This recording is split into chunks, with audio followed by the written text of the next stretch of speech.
Cough syrup मामले में Sresan pharmaceuticals के मालिक की गिरफ्तारी हो चुकी है। इस कंपनी की दवाई कोल्ड ड्रिफ्ट पर कई राज्यों में बैन है। 21 बच्चों की जान जा चुकी है, लेकिन धड़ल्ले से दवा बिक रही है। जहरीले कफ सिरप को लेकर न्यूज 18 की पड़ताल में बड़े चौंकाने वाले खुलासे हुए। न्यूज 18 पड़ताल में यह पता चला श्रीसन फार्मास्यूटिकल्स के प्रोडक्ट्स का छत्तीसगढ़ में करोड़ों का टर्नओवर है। इनके 8 सिरप समेत 31 प्रोडक्ट्स ऐसे हैं जो कि मेडिकल स्टोर्स में धड़ल्ले से बिक रहे हैं। इनमें 10 प्रोडक्ट बच्चों के लिए हैं। कंपनी के सभी प्रोडक्ट सर्दी, खांसी, कफ, मल्टीविटामिन, प्रोटीन और दूसरी बीमारियों के लिए है, जो कि बाजार में अभी भी धड़ल्ले से बिक रहे हैं। तमाम जो मेडिकल स्टोर्स हैं उसमें ये उपलब्ध है, यानी केमिस्ट शॉप्स में ये मिल रहे हैं। हालांकि कंपनी का मालिक गिरफ्तार हो गया है।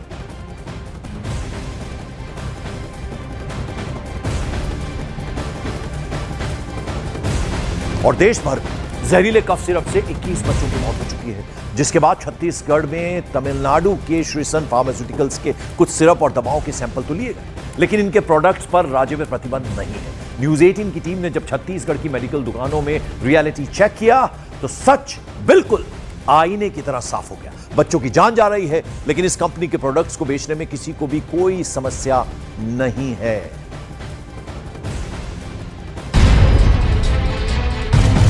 श्रीसन फार्मास्यूटिकल के प्रोडक्ट की पड़ताल करने के लिए हम घड़ी चौक के मेडिकल स्टोर में पहुंचे हैं और वहां जानेंगे कि वो प्रोडक्ट मिल रहा है या नहीं।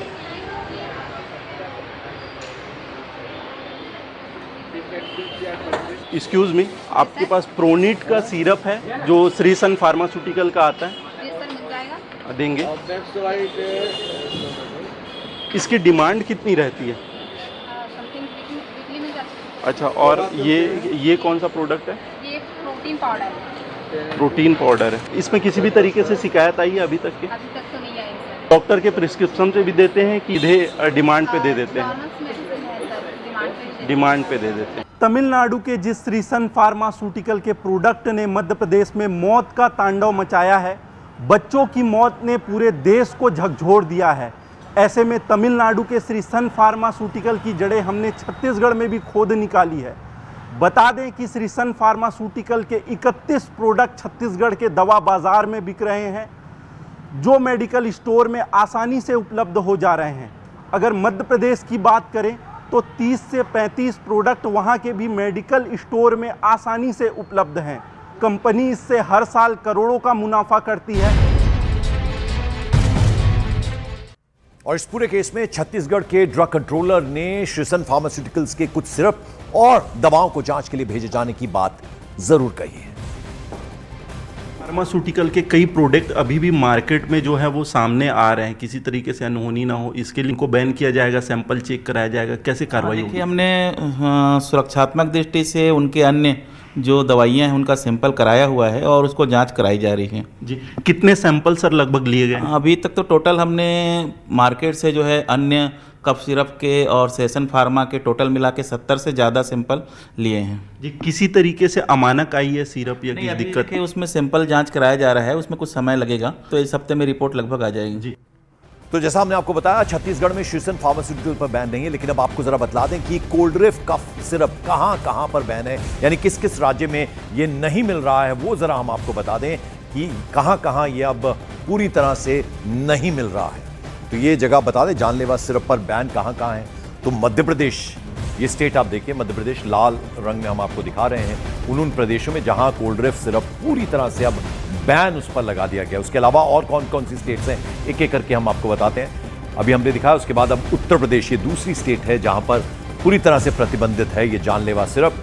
उसके अलावा तमिलनाडु, नीचे आप आ जाइए नक्शे में तो आप देखें कि तमिलनाडु साउथ स्टेट में ये पूरी तरह से बैन है। उसके अलावा साउथ की एक और स्टेट है केरल, वहां पर भी इस पर बैन है। ये हम वो स्टेट्स आपको बता रहे हैं जहां ये प्रतिबंधित है। उसके अलावा महाराष्ट्र, बड़ा राज्य, यहां पर भी कोल्ड ड्रिफ्ट सिरप पर पूरी तरह से अब बैन है, ये नहीं मिल रहा। साथ ही साथ राजस्थान में भी अब ये उपलब्ध नहीं है, मेडिकल स्टोर्स में ये पूरी तरह से बंद है। साथ ही ऊपर जाए नक्शे में तो पंजाब में भी ये पूरी तरह से अब बैन लगा दिया गया इस कोल्ड ड्रिफ्ट सिरप पर। तो ये वो स्टेट्स हम आपको दिखा रहे हैं जहां पूरी तरह से इस जो दवा है उस पर बैन है। तो छिंदवाड़ा सिरप कांड में सत्ता और शासन का लगातार एक्शन हो रहा है। कफ सिरप बनाने वाली कंपनी के मालिक पर भी शिकंजा कस गया है, लेकिन सवाल तो यह है कि इस दिल दहला देने वाली घटना में लापरवाही की कितनी कड़ियां हैं, ये कोई नहीं जानता, क्योंकि जांच जैसे जैसे आगे बढ़ रही है ऐसे ऐसे तथ्य सच सामने आ रहे हैं, वो ये साबित कर रहे हैं कि कैसे मासूमों की जान से खिलवाड़ किया गया। यही नहीं, दावा तो यह भी किया जा रहा है कि जांच के लिए सैंपल जिन जिन शीशियों में भरा गया उनमें से कुछ गायब है।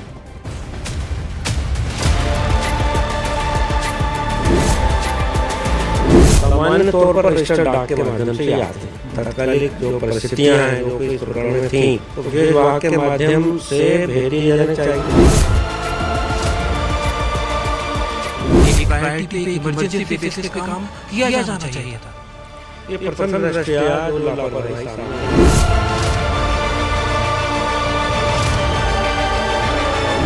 छिंदवाड़ा से शुरू हुई ये त्रासदी पूरे देश को झकझोर चुकी है।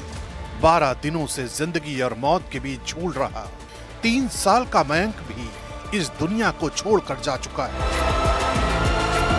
मासूमों की बीमारी के लिए दी गई एक सिरप की खुराक ने उनकी हंसती खेलती जिंदगी को मौत में बदल दिया। अब तक 21 बच्चों की जान जा चुकी है।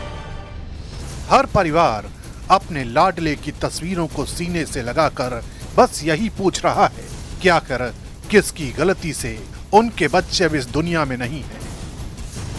जांच में सामने आया है कि तमिलनाडु की श्रीसन फार्मास्यूटिकल्स ने कोल्ड्रिफ नाम का सिरप बनाया था, लेकिन इसी सिरप में जहरीला केमिकल मिला जो मासूमों के लिए जहर साबित हुआ।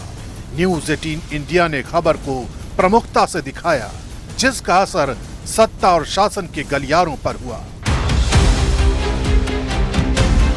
सरकार हरकत में आई और एसआईटी ने कंपनी के मालिक रंगनाथन गोविंदन को गिरफ्तार कर लिया। जो एसआईटी जो यहाँ से गई थी छिंदवाड़ा से, उसके द्वारा जो श्रीशान फार्मास्यूटिकल्स के जो मालिक हैं रंगराजन, उनको जो है लेट नाइट उनको जो है राउंड अप किया गया और उनकी अरेस्टिंग की गई है। सर अभी क्या चेन्नई कोर्ट में पेश किया जाएगा, उसके बाद छिंदवाड़ा कब तक लाने? हाँ जी, अब जो प्रक्रिया है उसके आगे के उनका मेडिकल और बाकी की जो कार्रवाई है वो चेन्नई से करके उनको फिर यहाँ लाया जाएगा। लेकिन गिरफ्तारी से बड़ा सवाल है, आखिर ऐसी कंपनी को लाइसेंस मिला कैसे? एक्सक्लूसिव दस्तावेज बताते हैं कि श्रीसन फार्मास्यूटिकल्स 1990 में बनी थी। 2009 में सैंपल फेल होने के बाद बंद कर दी गई, फिर 2011 में नए नाम से दोबारा शुरू की गई।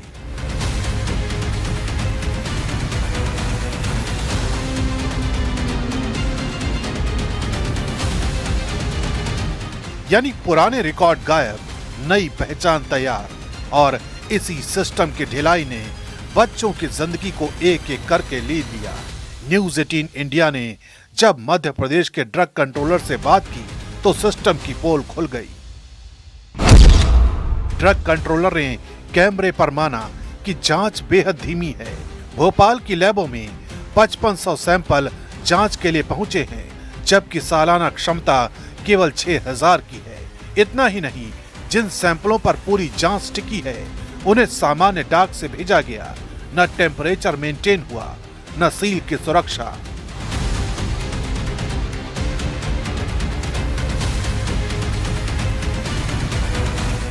सवाल ये उठता है, क्या इतने संवेदनशील केस में भी विभाग ने इसे महज औपचारिकता समझ लिया?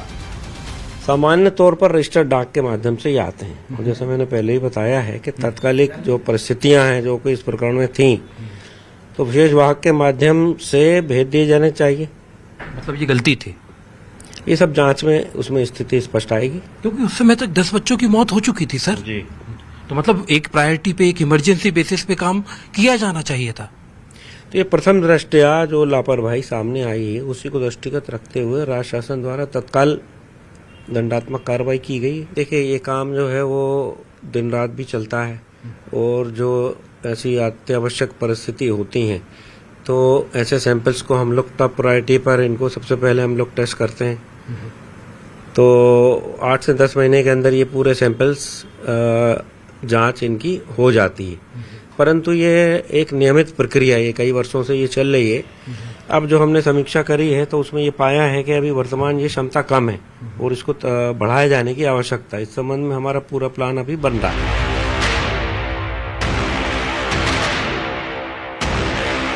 अब जांच की एक एक परत खुल रही है। रिपोर्ट कहती है कि जिस सिरप से बच्चों की मौत हुई उसमें डाइथिलीन ग्लाइकोल नाम का जहरीला केमिकल मिला। यही केमिकल किडनी फेलियर की वजह बना। ये वही गलती है जो पहले भी मौत का कारण बन चुकी है। बावजूद इसके निगरानी एजेंसियों ने सबक नहीं सीखा। न कच्चे माल की सही से जांच हुई, न प्रोडक्शन की मॉनिटरिंग। ये कोई एक कंपनी की गलती नहीं बल्कि पूरे सिस्टम की विफलता है। कफ सिरप से बच्चों की मौत की ये कहानी अब एक चेतावनी बन गई है। चेतावनी कि अगर दवाइयों की जांच प्रक्रिया इतनी कमजोर रही तो हर दवा शक के घेरे में होगी। अगर सिस्टम की जवाबदेही तय नहीं हुई तो ऐसे हादसे फिर दोहराए जाएंगे। उन मासूमों की जान अब नहीं लौट सकती, लेकिन उनकी मौत बेकार न जाए, यही सवाल हर मां के दिल में है। और यही जिम्मेदारी अब सरकार, सिस्टम और समाज तीनों की है, ताकि कोई और बच्चा जहर को दवा समझकर मौत की नींद न सो जाए।